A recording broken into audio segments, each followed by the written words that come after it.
What is up, rebel colonists and Mars citizens? I am just a simple new type. And in this episode, we are concluding our coverage of Volume 2 of Mobile Suit Gundam Wing Frozen Teardrop. Last time, Artemis was taken as a prisoner of war, but soon broken out of jail by Odin Lowe and Kant, doing the bidding of Sace, who is now working with the Anti-Alliance forces. After escaping, Zex and Elv went to handle the situation and ended up disappearing. This time, the Bulge is attacked. Trace responds by using his brother, while Sace fights for his loved ones. Little Hiro gets his first kill, and Trace becomes a recluse. So let's get into this. At the ceremony, Kilius Catalonia stood at the podium. He speaks of the Lunar War, still fresh. The Bulge is supposed to stand as a representation of authority. He speaks of this being the product of the colonies and that the Alliance is just its shepherd. All this political grandstanding to make it seem like the colonies didn't just pay for their own metaphorical space wall and built it, but this worked as it calmed the colonists' nerves. In AC 186, Kilius will relinquish his title of Field Marshal. His demotion from Field Marshal to General is all for show. He still has a death grip on the Alliance and the colonies. In AC 195, we see Lady Un pull a similar tactic, militarizing the colonies while preaching peace. Dorothy watches her father with boredom. She asks Vignt where Trace is. It seems he hasn't made it to the party yet. She runs off on her own. Vignt thinks he should abandon his pursuit of his comrades. He knows that Zex has no past. His documents are all fabricated. He thinks he poses a threat to Trace. That is when he notices a kid with a Leo. It is a young Hiroyui. He knows he is Sace's son. Hiro shows off his Leo toy. He is quiet but then asks Vignt if the war is over. This throws him off initially. He wants there to be peace, but when asked by Vignt if he wants to fight, he says he doesn't want to, and merely running accomplishes nothing. Vignt notes that he doesn't have that childish charm. Translation: you're a little psychopath, 6-year-old Hiro. The two shake hands with their left hands, which is called a scout handshake apparently.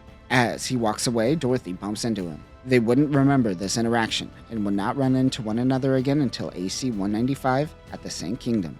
Later, on the Bulge Command Center, Vignt, Septim, and Noventa are talking about the intel they acquired about the new Gundanium mobile suit called Wing Gundam Zero.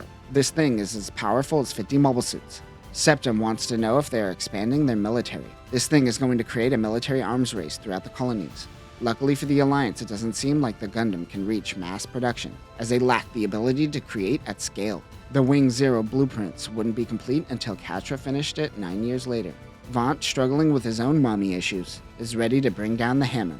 Many of the people throughout the colony are young. This is because of the previous generation's inability to let go of power, leaving a gap. Once they died or eventually gave up power, they had no successors. Because of this, they relied on child prodigies. Artemis yells out to begin the attack. Outside of the L2 colony cluster emerges 25 griefs, the ones that went missing with Elv and Zex. Trace's white-colored units are painted black by the Anti-Alliance forces, dubbing it the name Schwartz Grief. The Griefs split into two teams. 8 chimeras on the outside barely responded to the attack in time. The Bulge begins shaking from the attacks. Chaos ensues. The Alliance's extreme hubris prevented them from properly planning for their new fortress.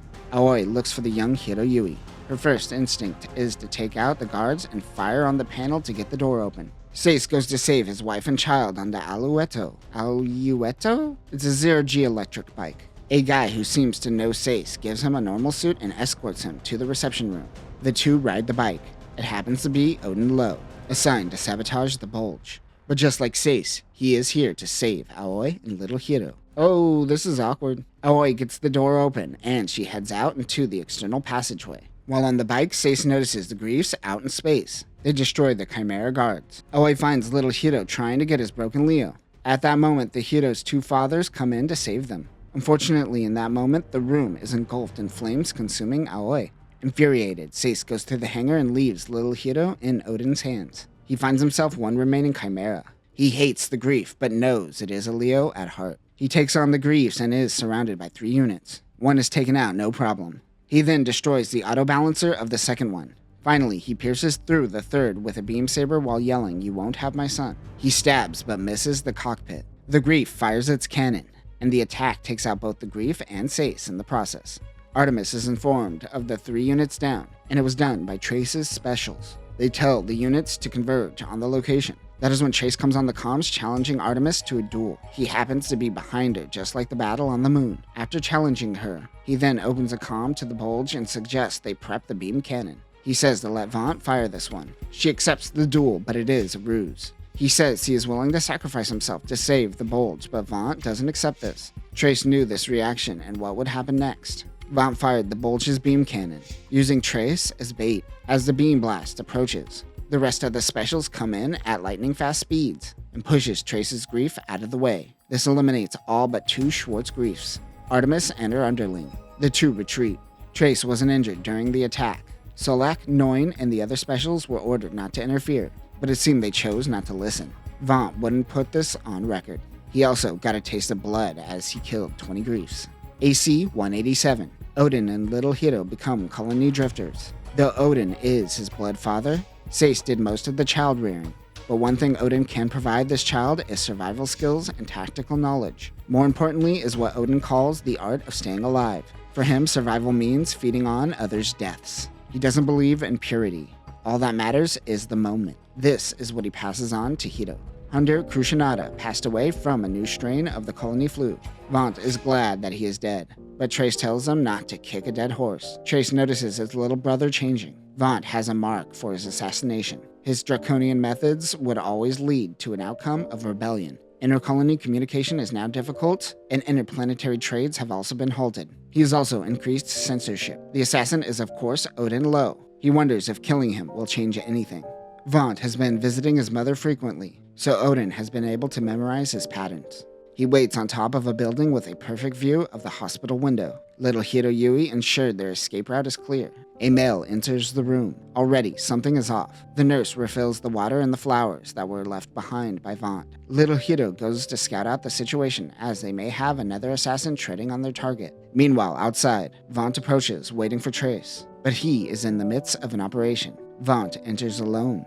Odin is tense, but he waits for his target to move a few feet over before he shoots. Suddenly, violence ensues in the hospital. Odin runs to little Hiro Yui, who is holding a gun over a body. Hiro killed the nurse, who happened to kill Vignt and Angelina. If this transpired 1 second later, Odin could have killed Vignt without having to kill his mom. Little Hiro Yui got a perfect headshot.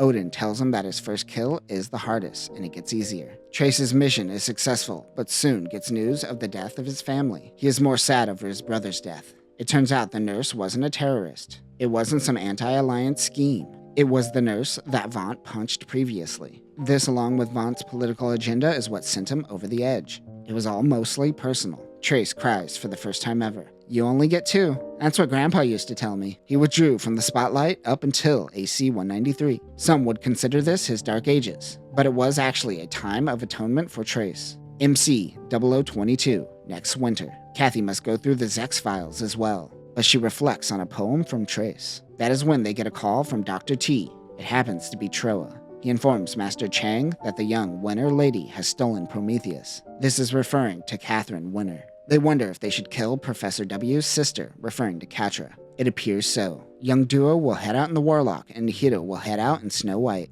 More on these units later, though there really isn't too much to tell. Kathy Poe must still focus on the Zex files. Father Maxwell says that these files are the same used to wake up Relina Peacecraft. This piques her interest, and she dives back into the past.